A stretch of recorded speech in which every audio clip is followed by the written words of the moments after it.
Sarah Chen had always been the invisible girl. At 22, she possessed an almost supernatural ability to blend into the background of any room she entered. Her small frame, standing barely 5 feet 2 inches tall, seemed to shrink even further when surrounded by others. She spoke in whispers when she spoke at all, and her dark eyes held secrets that nobody bothered to uncover. Growing up in a military family had taught Sarah many things, but fitting in wasn't one of them. Her father, Colonel James Chen, had spent most of her childhood deployed overseas, leaving Sarah and her mother to navigate the constant relocations from one military base to another. Each new school brought the same challenges, new faces, new social dynamics, and the same old pattern of being overlooked. The other kids never understood why Sarah preferred books to parties, why she chose the library over the cafeteria, why she walked alone down hallways filled with laughter and conversation that never included her. They saw her silence as weakness, her preference for solitude as social inadequacy. What they didn't see were the hours Sarah spent in her father's study when he was home, learning about strategy, discipline, and the ancient art of self-defense. Colonel Chen believed that strength came in many forms. While other fathers taught their daughters to be pretty and popular, he taught Sarah to be prepared. The loudest person in the room is rarely the most dangerous, he would tell her during their weekend training sessions in the garage. True power doesn't need to announce itself. Sarah absorbed these lessons like a sponge, but she kept them hidden beneath layers of shyness and social anxiety. At school, she endured the daily humiliations with silent resignation.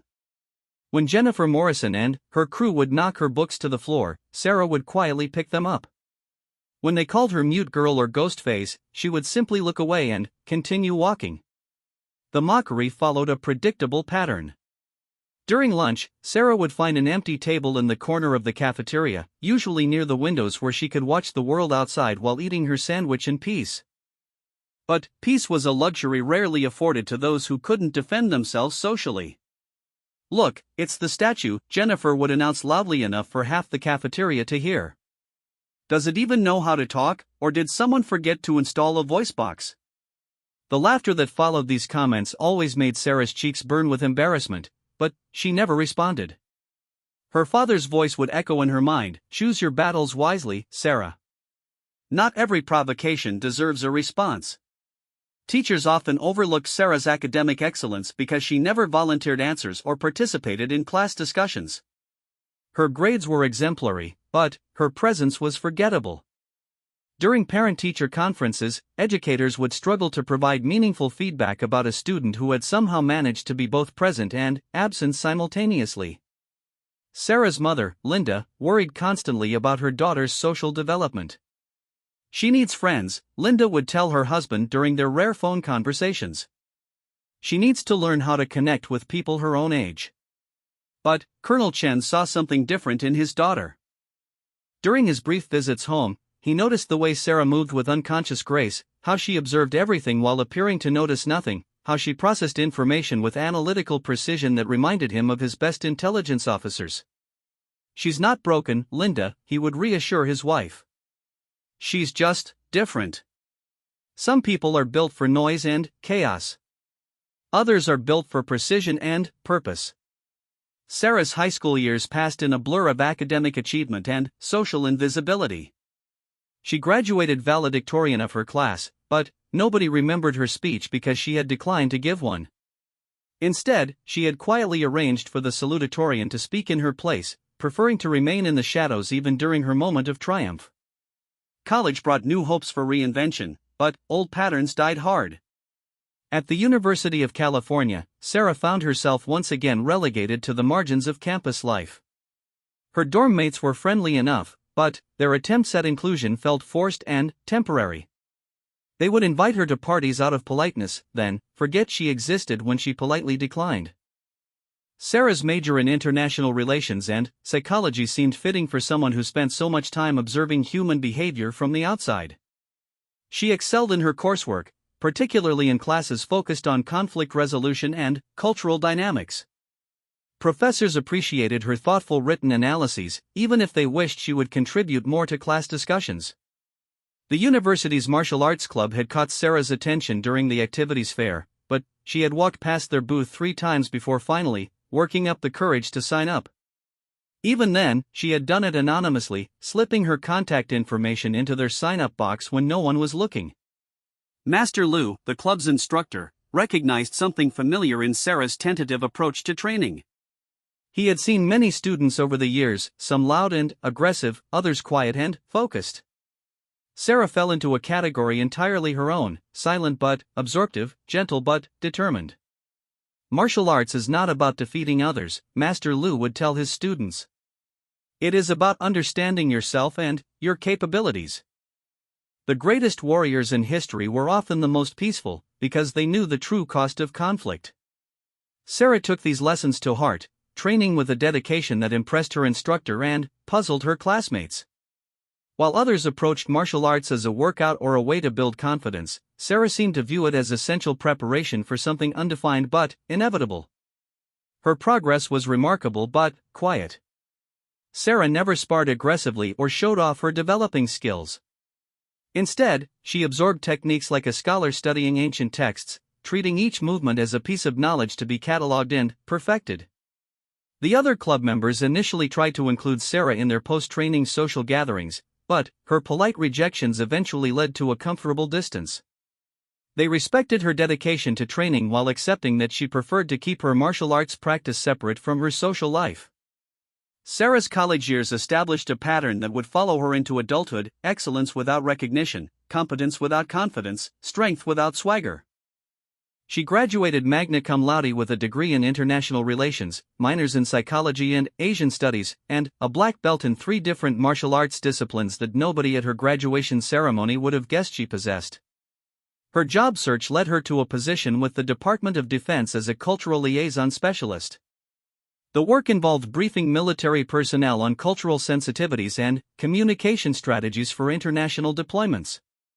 It was perfect for someone who understood the importance of observation, preparation, and respect for different perspectives. Sarah's colleagues at the DoD appreciated her thorough briefings and detailed reports, but she remained as socially invisible in her professional life as she had been in school. She attended required meetings, contributed when asked direct questions, and completed her assignments with impressive efficiency, but she never lingered for office small talk or joined colleagues for after-work drinks. The irony wasn't lost on Sarah that she spent her days teaching others about communication and cultural understanding while remaining largely unable to connect with her own peers. But she found satisfaction in her work, knowing that her briefings helped prevent misunderstandings that could escalate into dangerous situations overseas. Her apartment reflected her personality: neat, functional, and quietly sophisticated. Books lined the walls, covering topics from ancient philosophy to modern conflict resolution. A small section of the living room had been converted into a practice space where Sarah continued her martial arts training in private, maintaining the skills her father had taught her to develop and that Master Lu had helped her refine. Sarah's life had settled into a comfortable routine of professional competence and personal solitude when the invitation arrived that would change everything. The envelope bore the seal of Camp Pendleton, and the letter inside was signed by Major General Patricia Williams, requesting Sarah's participation in a special cultural sensitivity training program for elite Marine units. The program would involve spending a week at Camp Pendleton, working with small groups of Marines who were preparing for deployment to culturally sensitive regions. Sarah's expertise in international relations and her security clearance made her an ideal candidate for the assignment. As Sarah read the letter, she felt the familiar mixture of excitement and anxiety that accompanied any new challenge. She had briefed military personnel before, but always in the controlled environment of conference rooms and lecture halls. This assignment would place her directly among some of the military's most elite and potentially intimidating personnel. The night before her departure for Camp Pendleton, Sarah practiced her presentation in front of her bedroom mirror, rehearsing the key points she wanted to convey about cultural respect and communication strategies. She packed her professional attire, her presentation materials, and, almost as an afterthought, a change of clothes suitable for physical training. Sarah had no way of knowing that this routine assignment would become the crucible where her lifetime of quiet observation and hidden preparation would finally find their purpose. She couldn't predict that the skills her father had insisted she develop, the techniques Master Lu had taught her to perfect, and the inner strength she had cultivated through years of social isolation would all converge in a moment that would force the world to see her differently. The quiet girl who had spent her life being overlooked was about to discover that sometimes the most powerful statements are made not with words, but with actions that speak louder than any voice ever could. Hashtag the challenge. The morning sun cast long shadows across Camp Pendleton as Sarah Chen walked through the main gate, her visitor's badge clipped neatly to her blazer. The base buzzed with activity that both intimidated and fascinated her. Marines jogged past in perfect formation, their synchronized footsteps creating a rhythmic percussion that echoed off the surrounding buildings.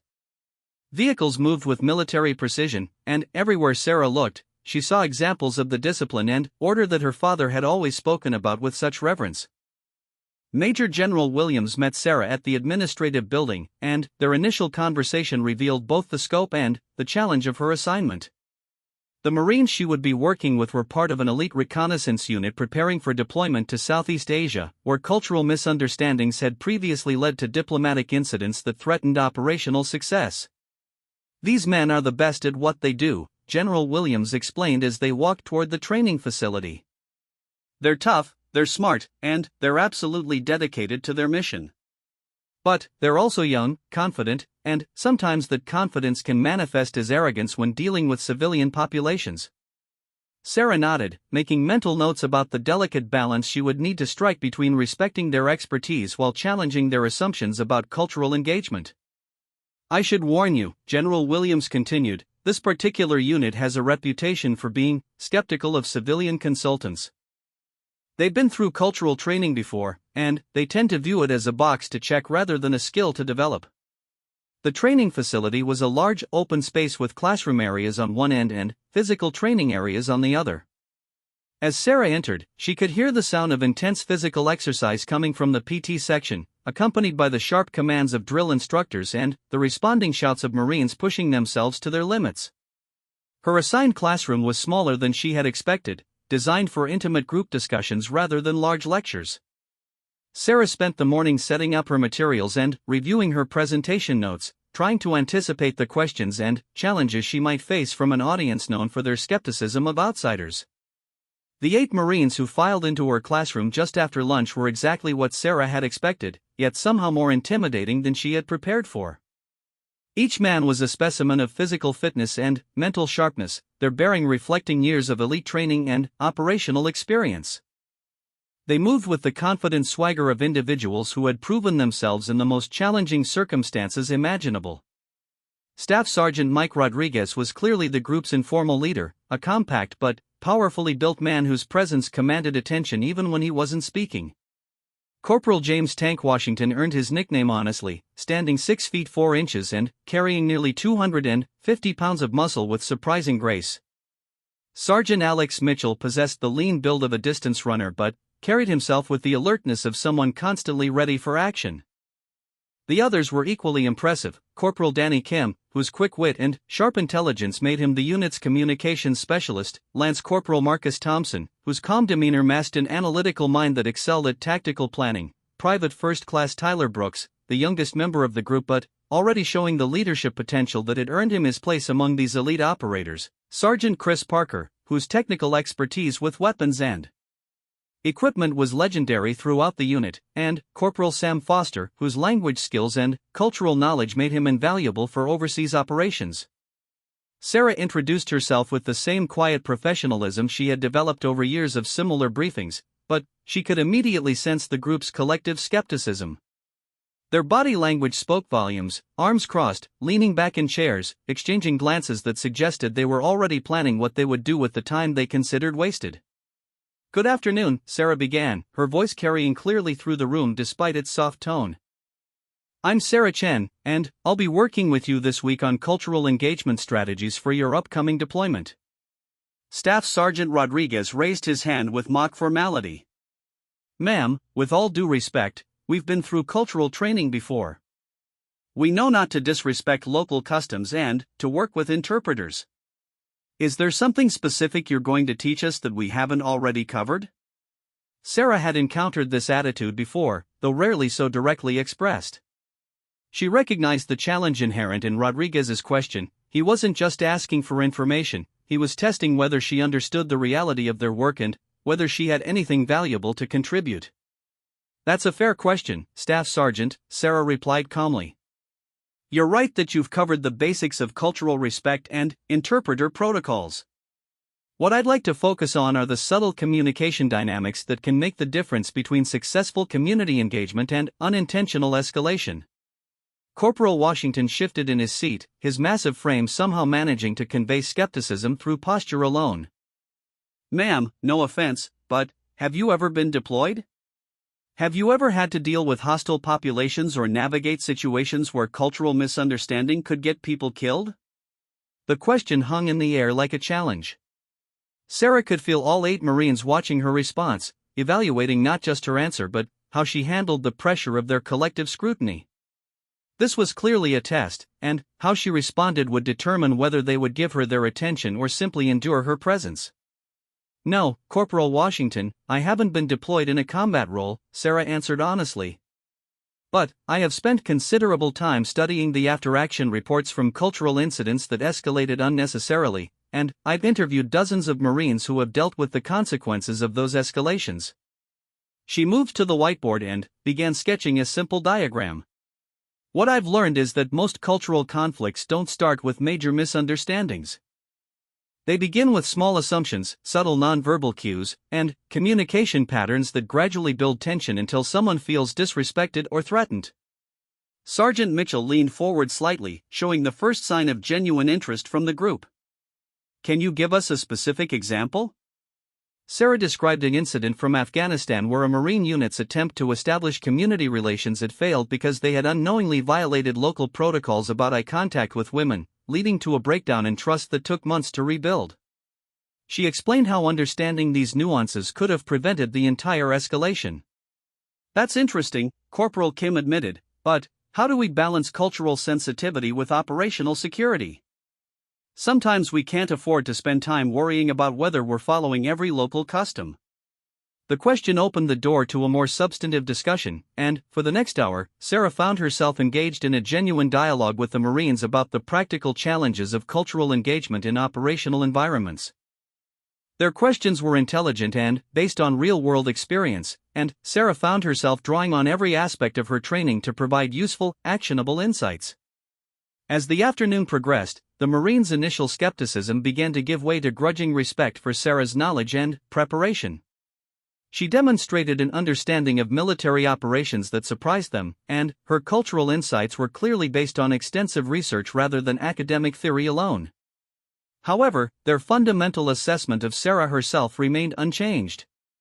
They saw her as a competent civilian consultant who understood her subject matter, but they still viewed her through the lens of their own cultural assumptions about quiet, bookish women who worked behind desks rather than in operational environments.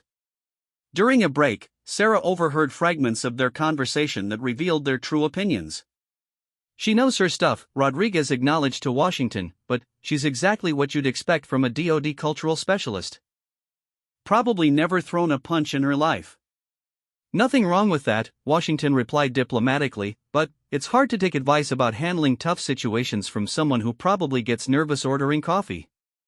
Sarah pretended not to hear these comments, but they stung because they reflected the same assumptions she had faced her entire life.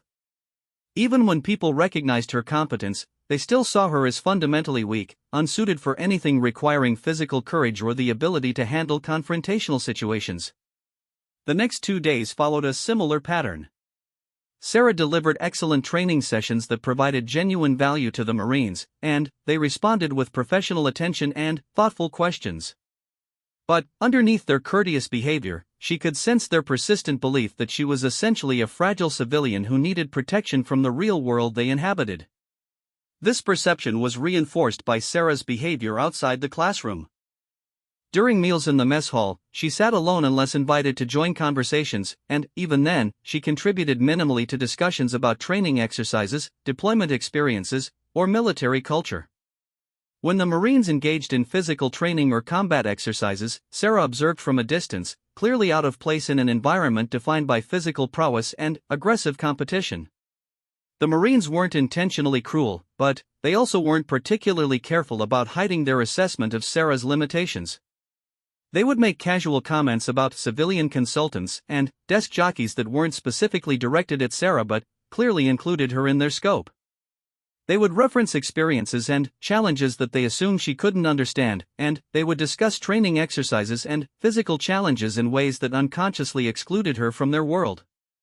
By the fourth day of the training program, a clear dynamic had been established. The Marines respected Sarah's professional expertise and appreciated the value of her cultural training, but they had categorized her as a competent but essentially weak civilian who belonged in conference rooms and lecture halls rather than in situations requiring physical courage or the ability to handle real-world pressure. This assessment seemed confirmed by Sarah's consistent pattern of avoiding any situation that might require physical confrontation or aggressive behavior. When the Marines engaged in competitive exercises or friendly challenges among themselves, Sarah remained on the sidelines. When conversations turned to topics involving physical prowess or combat experience, she contributed nothing. When opportunities arose for her to demonstrate any kind of physical capability, she consistently declined or deflected. The morning of the fifth day brought an unexpected change in the training schedule. General Williams informed Sarah that the Marines would be conducting a close-quarters combat exercise that afternoon, and she was welcome to observe if she was interested in seeing how cultural considerations might apply in high-pressure tactical situations. Sarah accepted the invitation, though she could see in the Marines' expressions that they viewed her attendance as purely observational. None of them expected her to participate or contribute anything meaningful to an exercise focused on physical skills and tactical decision-making under pressure. The close-quarters combat training took place in a specially designed facility that simulated urban combat environments. The exercise would test the Marines' ability to clear rooms, neutralize threats, and make split-second tactical decisions while operating as a coordinated unit. As Sarah watched the Marines prepare for their exercise, checking equipment and reviewing tactical procedures, she had no idea that she was about to face a situation that would force her to reveal capabilities she had kept hidden for more than 2 decades. The quiet cultural consultant who had spent her life avoiding confrontation was about to discover that sometimes circumstances demand that even the most peaceful individuals demonstrate their true strength. #The moment of truth. The close-quarters combat facility hummed with nervous energy as the 8 Marines completed their equipment checks and reviewed their tactical procedures one final time. Sarah stood off to the side, clipboard in hand, ostensibly there to observe how cultural considerations might factor into high-pressure tactical situations. In reality, she found herself fascinated by the transformation she witnessed as these men shifted from classroom students into combat operators. The exercise scenario involved clearing a multi-room facility where hostile combatants were holding civilian hostages. The Marines would need to move through the structure systematically, neutralizing threats while avoiding civilian casualties and maintaining unit cohesion under intense pressure. It was exactly the type of high-stakes situation where cultural awareness could mean the difference between mission success and tragic escalation. Master Sergeant Kelly, the exercise instructor, briefed the unit on their objectives while Sarah listened from her position near the observation area. The scenario had been designed to test not just their combat skills but their decision-making abilities under stress, particularly their capacity to distinguish between legitimate threats and non-combatants who might be behaving unpredictably due to fear or cultural differences. Remember, Master Sergeant Kelly emphasized, in real-world operations, you'll encounter civilians who may not respond to your commands in ways you expect. Language barriers, cultural differences, and sheer terror can cause people to behave in ways that might seem threatening but are actually just expressions of fear or confusion. Sarah appreciated the instructor's emphasis on these considerations, as they directly related to the training she had been providing all week. She made notes about how she might incorporate similar scenarios into future cultural awareness sessions, thinking about ways to help Marines understand the perspective of civilians caught in chaotic situations. The exercise began with the Marines moving into position outside the facility. Sarah watched through the observation windows as they communicated through hand signals and prepared to make their entry. Their transformation from the somewhat skeptical students she had worked with all week into focused, professional operators was remarkable to witness. The first phase of the exercise proceeded smoothly. The Marines moved through the initial rooms with textbook precision, their movements coordinated and their communication clear and efficient. They encountered several role players representing both hostile combatants and civilian non-combatants, and their responses demonstrated excellent tactical judgment and cultural sensitivity. Sarah found herself genuinely impressed by their performance.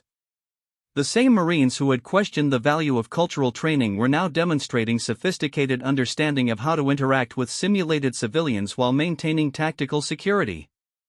They were patient with confused role-players, clear in their commands, and careful to avoid actions that might be perceived as unnecessarily aggressive or culturally insensitive. The exercise was progressing exactly as planned until an unexpected equipment malfunction changed everything. Master Sergeant Kelly was monitoring the exercise from the control room when a power surge caused a critical failure in the facility's electronic systems. The lights went out, the communication systems failed, and, most seriously, the electronic locks on several doors malfunctioned, sealing the Marines inside different sections of the facility while simultaneously releasing several role-players who were supposed to remain in designated areas. In the confusion that followed the power failure, one of the role-players became genuinely disoriented and panicked. Instead of following his assigned script, he began moving erratically through the darkened facility, calling out in distress and inadvertently creating a dangerous situation for himself and the Marines who were trying to complete their exercise while dealing with unexpected circumstances. Sarah watched from the observation area as emergency lighting flickered on, providing minimal visibility but adding to the chaotic atmosphere. Master Sergeant Kelly was working frantically to restore full power and re-establish communication with the Marines inside the facility, but the technical problems were proving more complex than initially anticipated. What happened next occurred so quickly that Sarah barely had time to process the sequence of events. The panicked role-player, a young Marine who had been assigned to play a civilian hostage, stumbled into the section where Staff Sergeant Rodriguez's team was operating. In the dim emergency lighting and confused atmosphere, the role-player's erratic movements and distressed calls created a situation that could have been tragically misinterpreted. Rodriguez and his men responded with admirable restraint, recognizing that the role-player was genuinely confused rather than following his assigned script. They attempted to calm him and guide him to safety, but the role-player's panic continued to escalate. He began moving more frantically, bumping into equipment and furniture in the darkened room, his distress calls becoming louder and more incoherent. The situation became critical when the role-player, in his panic, grabbed a training weapon that had been left unsecured due to the equipment malfunction. It was only a simulation weapon, designed to fire marking rounds rather than live ammunition, but, in the confusion and limited visibility, it represented a potential threat that the Marines had to address according to their training protocols. Sarah could see the tension ratcheting up as Rodriguez and his team found themselves in an impossible situation. They needed to secure the weapon from the panicked role-player without using excessive force, but the young Marine's panic was making rational communication increasingly difficult. The exercise had transformed from a controlled training scenario into a real-world crisis management situation. From her position in the observation area, Sarah could see aspects of the situation that the Marines inside the facility couldn't perceive.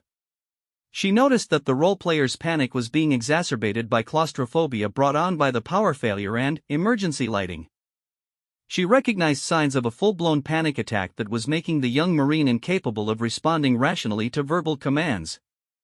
Master Sergeant Kelly was still working on the technical problems, but Sarah realized that the situation inside the facility needed immediate intervention.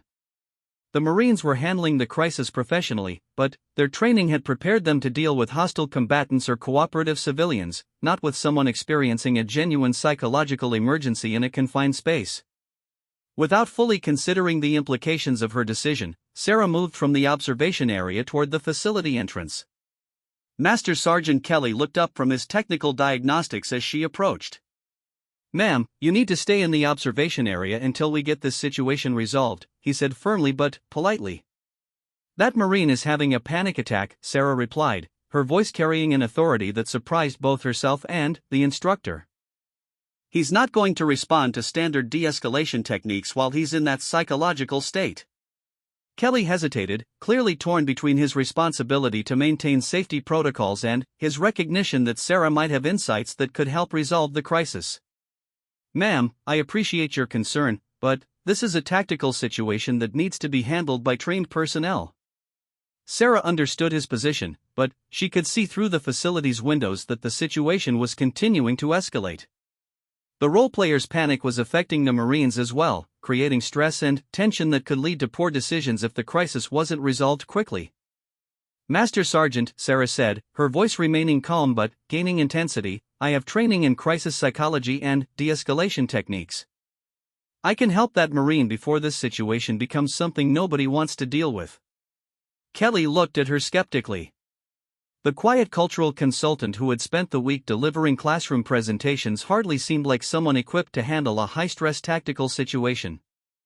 But something in Sarah's demeanor had changed, a confidence and authority that hadn't been apparent during her training sessions. Before Kelly could respond, the situation inside the facility took another turn for the worse. The panicked role-player had backed into a corner, still clutching the training weapon, while Rodriguez and his team tried to approach him safely. But their tactical movements, designed to secure threats and maintain unit safety, were having the opposite effect on someone in the grip of a panic attack. Sarah could see that the Marines' professional competence was actually contributing to the problem. Their coordinated movements and tactical positioning were triggering the role-player's flight response, making him feel trapped and threatened rather than safe and protected. He's going to do something desperate if this continues, Sarah told Kelly urgently. The Marines are doing everything right tactically, but they're doing everything wrong psychologically for someone in his condition. Kelly's radio crackled with Rodriguez's voice, Control, we need guidance on this situation. The role-player is not responding to verbal commands, and his behavior is becoming increasingly erratic. Sarah looked directly at Master Sergeant Kelly. Let me help before someone gets hurt. Kelly hesitated for another moment, weighing his options. The standard protocols didn't cover situations like this, and his responsibility was to ensure everyone's safety. After a moment that felt much longer than it actually was, he made his decision. Ma'am, if you go in there, you follow my instructions exactly. This is still a military facility, and safety protocols apply to everyone. Sarah nodded her understanding, but, as she prepared to enter the facility, she realized that she was about to cross a line she had maintained her entire life. For more than 2 decades, she had kept her capabilities hidden, allowing others to see only the quiet, non-threatening civilian consultant. But this situation demanded more than cultural expertise and classroom knowledge. As Sarah moved toward the facility entrance, she began mentally preparing for what might be required of her. The Marines inside had no idea that the soft-spoken cultural consultant was about to demonstrate skills they never suspected she possessed. They were about to discover that their assumptions about quiet, bookish civilians might need significant revision. The door to the facility opened, and Sarah stepped into the emergency-lit environment where 8 elite Marines were dealing with a crisis that their extensive training hadn't fully prepared them to handle. She was about to show them that sometimes the most unexpected people possess exactly the capabilities that challenging situations demand. #The Revelation. Sarah entered the dimly lit facility with movements that immediately caught the attention of the nearest Marines. Gone was the hesitant, careful posture they had observed all week. Instead, she moved with fluid precision, her footsteps silent on the concrete floor, her awareness extending to every corner of the space around her. Corporal Kim was the first to notice her presence. "Ma'am, you shouldn't be in here," he called out softly, concerned for her safety but trying not to add to the chaos by speaking loudly. Sarah acknowledged him with a slight nod but continued moving toward the section where Rodriguez and his team were dealing with the panicked role-player. As she approached, she could hear the young Marines' increasingly distressed breathing and see the tension in the surrounding Marines as they tried to balance their tactical training with their recognition that they were dealing with someone experiencing a genuine psychological crisis. "Staff Sergeant Rodriguez," Sarah said quietly as she approached his position. Her voice carried clearly through the space despite its soft tone, and Rodriguez turned toward her with surprise evident on his face. "Ma'am, you need to get back to the observation area," Rodriguez said firmly. "This situation is unstable, and we can't guarantee your safety." Sarah moved closer, and Rodriguez was struck by the transformation in her demeanor. The uncertain, apologetic civilian consultant had been replaced by someone who radiated calm confidence and situational awareness. Her eyes were scanning the environment continuously, processing information and calculating options in ways that reminded him of his most experienced operators. "Staff Sergeant, that Marine is experiencing a full panic attack triggered by claustrophobia and sensory overload," Sarah explained, her voice remaining calm but carrying unmistakable authority. Your tactical approach is perfect for dealing with a hostile combatant, but it's making his psychological state worse. Rodriguez found himself listening despite his initial instinct to get the civilian out of harm's way. Something about Sarah's manner suggested knowledge and capabilities that hadn't been apparent during their classroom sessions. "What do you suggest, ma'am?" he asked, recognizing that his current approach wasn't working and that the situation was continuing to deteriorate. Sarah studied the scene for a moment, observing the panicked role-player's positioning, breathing patterns, and behavioral indicators. Her assessment was swift and comprehensive, incorporating both her psychological training and tactical considerations that surprised Rodriguez with their sophistication. "He's backed into a corner because he feels trapped, and your coordinated movements are triggering his fight-or-flight response," Sarah explained. "I need you to have your team step back and create some space. Then, I'm going to approach him using de-escalation techniques specifically designed for panic attacks." Corporal Washington, who had moved closer to hear the conversation, looked skeptical. "Ma'am, with all due respect, if he panics further and does something with that weapon, you could get seriously hurt. You should let us handle this." Sarah turned to look at Washington directly, and he was surprised by what he saw in her eyes. The quiet uncertainty he had observed all week had been replaced by focused determination and unmistakable confidence. "Corporal Washington, I understand your concern," Sarah replied evenly. "But I have extensive training in crisis intervention, and I can handle this situation." There was something in her tone that made Washington hesitate. This wasn't the tentative cultural consultant who had been delivering classroom presentations. This was someone who spoke with the authority of experience and genuine capability. Rodriguez made a command decision. "Fall back 10 feet and maintain overwatch," he instructed his team. "Give the consultant room to work, but be ready to intervene if necessary." Sarah nodded her appreciation and began moving slowly toward the panicked role-player. Her approach was completely different from the Marines' tactical movements. Instead of the coordinated, purposeful advance of trained operators, she moved with fluid grace that somehow managed to be both non-threatening and completely controlled. "Hey there," Sarah called out softly to the role-player, her voice carrying a warmth and calm that immediately distinguished her from the tactical environment around them. "My name is Sarah, and I can see that you're having a really tough time right now." The young Marine looked toward her, his breathing still rapid and shallow, but her non-threatening approach and gentle tone began to register through his panic. "I know this feels really overwhelming," Sarah continued, moving closer with movements that were somehow both casual and precisely calculated. "The darkness, the confined space, all the people around you, it's a lot to handle all at once." Rodriguez watched with growing amazement as Sarah's approach began to have an immediate effect on the role-player. Her voice, her posture, her entire presence seemed designed to counteract the factors that were driving his panic attack. "I'm going to come a little closer, okay?" Sarah said, continuing her slow advance. "I'm not here to do anything except help you feel a little more comfortable." What happened next would be replayed in the minds of all 8 Marines for years afterward. The panicked role-player, still gripping the training weapon, suddenly made an explosive movement toward Sarah. His panic attack had reached the point where his rational thinking was completely overwhelmed, and her approach triggered an instinctive defensive reaction. The movement was fast and unpredictable, exactly the type of threat that could result in serious injury even with a training weapon. The surrounding Marines immediately began moving to intervene, their training taking over as they recognized a genuine threat to a civilian.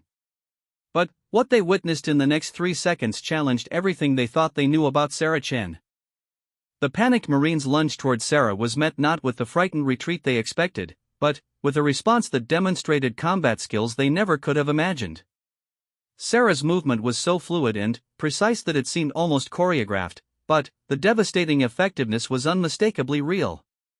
She deflected the role-player's weapon arm with a technique that perfectly redirected his momentum while simultaneously stepping inside his reach. Her response was controlled and measured, enough force to neutralize the threat immediately, but not enough to cause unnecessary harm to someone who was clearly not a malicious aggressor.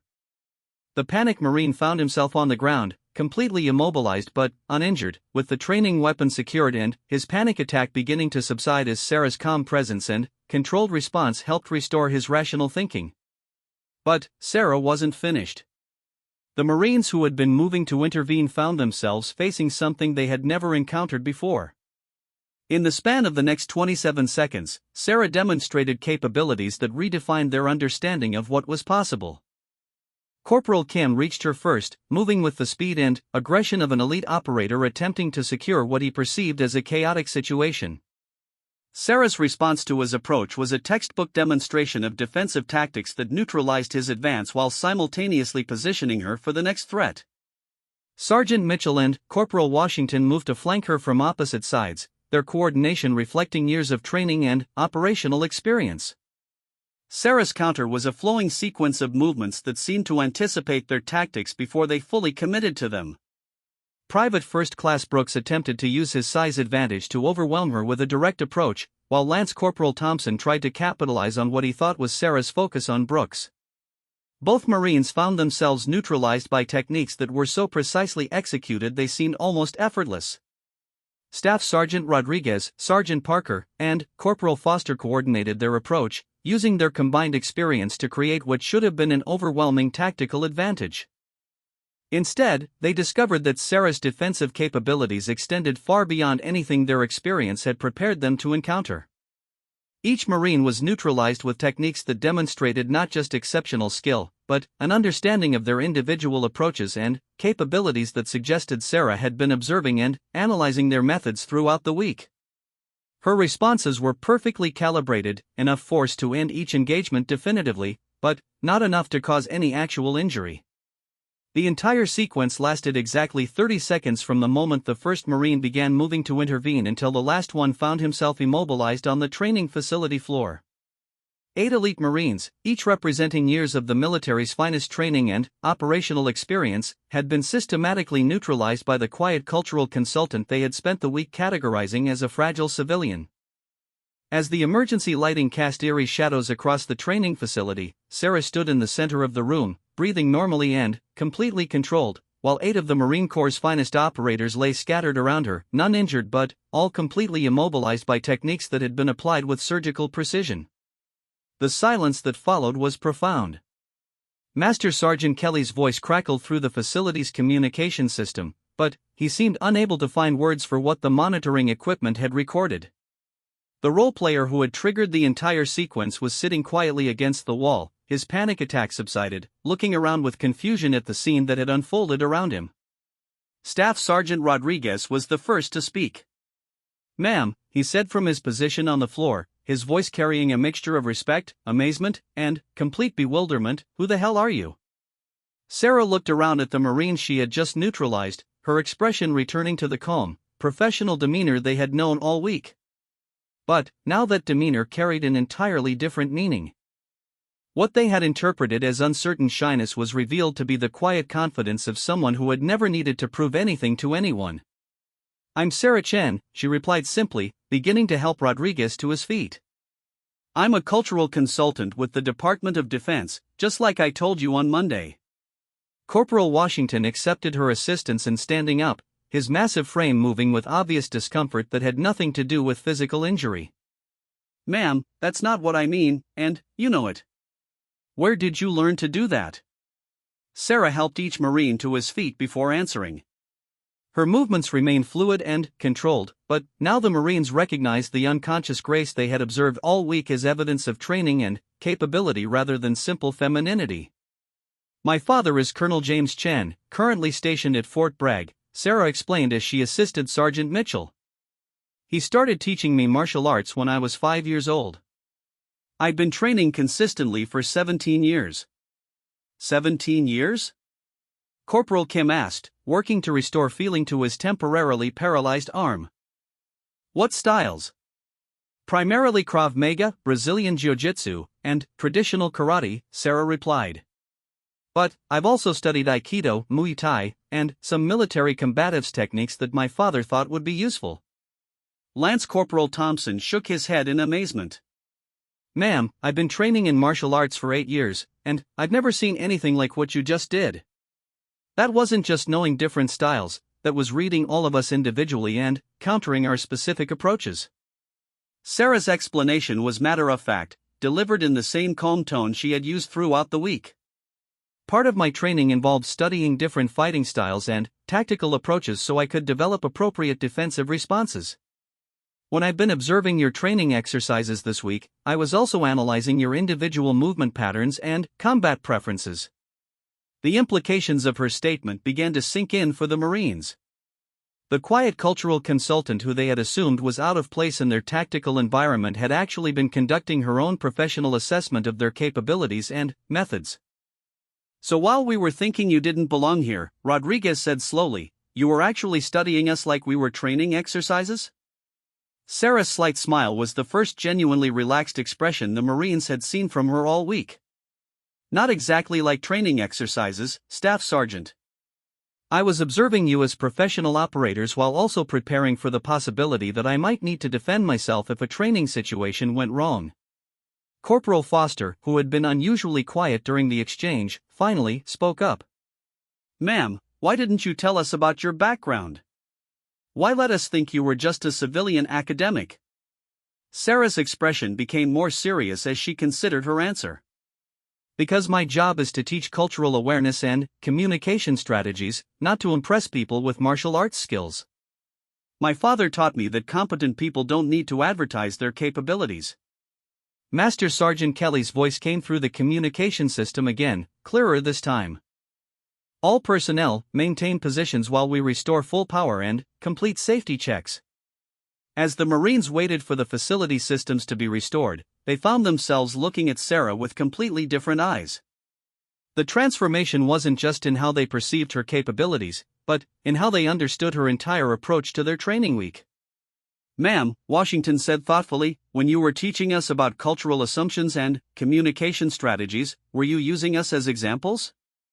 Sarah's expression suggested that Washington had identified something significant. "In part, yes. One of the most important lessons about cultural awareness is recognizing how our assumptions about others affect our ability to understand their actual capabilities and intentions." Rodriguez laughed, but it was the sound of genuine respect rather than humor. "So you spent the week teaching us not to make assumptions about people from different cultures, while we were making assumptions about you based on our own cultural biases." "That's exactly right, Staff Sergeant. You assumed that because I'm quiet and work as a civilian consultant, I must be weak and unsuited for challenging situations. But those assumptions were based on your cultural conditioning, not on any actual evidence about my capabilities." The 8 Marines spent the remaining time until power was restored engaging in a completely different kind of conversation with Sarah. Instead of the polite but distant interaction that had characterized their previous sessions, they found themselves asking genuine questions about her background, her training, and her perspective on their assumptions about civilian capabilities. When Master Sergeant Kelly finally entered the facility to check on everyone's condition, he found 8 elite Marines and 1 cultural consultant engaged in the most productive discussion about cultural awareness and unconscious bias that any of them had ever experienced. "Everyone okay in here?" Kelly asked, noting the relaxed atmosphere that had replaced the crisis situation he had been monitoring. "Better than okay, Master Sergeant," Rodriguez replied. "I think we just learned more about cultural assumptions in the last hour than we learned in the previous 4 days." As Sarah gathered her materials and prepared to leave Camp Pendleton, she reflected on the unexpected turn her assignment had taken. She had come to teach Marines about cultural awareness, but the real lesson had been about the dangers of making assumptions about people based on limited information and cultural stereotypes. The 8 Marines who had spent the week categorizing her as a fragile civilian consultant were now dealing with a completely revised understanding of what quiet competence could look like. They had learned that strength didn't always announce itself, that capability didn't always seek recognition, and that the most dangerous opponents were often the ones nobody suspected. For Sarah, the experience had been a reminder that sometimes circumstances demand that even the most private people reveal their true capabilities. She had spent her life avoiding confrontation and allowing others to underestimate her, but when the situation required it, she had been prepared to demonstrate exactly what 2 decades of disciplined training could produce. As she walked through the gates of Camp Pendleton for the final time, Sarah carried with her the knowledge that 8 elite Marines would never again make assumptions about quiet women who preferred books to parties. They had learned that the most profound strength often wore the most unassuming faces, and that true competence rarely felt the need to advertise itself. The cultural consultant who had spent her life being overlooked had finally found a situation where being underestimated had become the ultimate strategic advantage. Sometimes the greatest power lies not in proving what you can do, but in choosing carefully when to reveal who you really are.